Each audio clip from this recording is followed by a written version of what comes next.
係 freetobuy.com。咁而家雖然係阿曾特首管治年代啦，咁啊講翻一個老懵懂年代嘅笑話。咁啊話説有一日啊，老懵懂呢就去學人微服出巡啊，咁啊啲保鏢都唔帶啊，自己一條友啊四圍行。咁啊可能啊人衰啊，即係無啦啦呢唔小心啊叉咗落個坑啊，跌咗落個坑裏邊。咁個坑都幾深嘅，可能地盤整路嗰啲啦，咁啊爬唔翻上嚟。咁佢呢就喺度嗌聲嗌救命。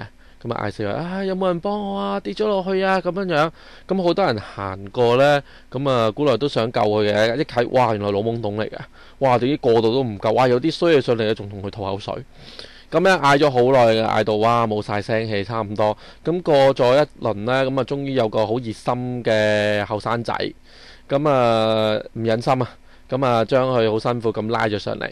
咁啊，老懵懂咧就好開心啊，咁啊捉住個後生仔話：哇，你真係好好心地啊！咁樣樣，終於有人肯救我。咁啊，你為咗獎勵你，咁你有咩願望講出嚟？如果能力做到嘅話，咁我盡量幫你完成佢啊！咁樣樣，咁個後生仔諗咗一諗，突然間就喊咗出嚟喎，喊得好大聲。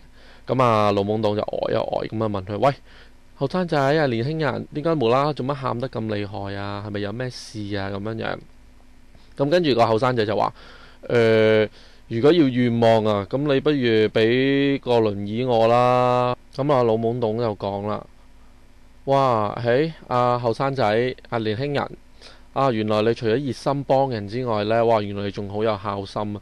係咪你屋企有啲咩親人啊，需要行動唔方便，所以要個輪椅？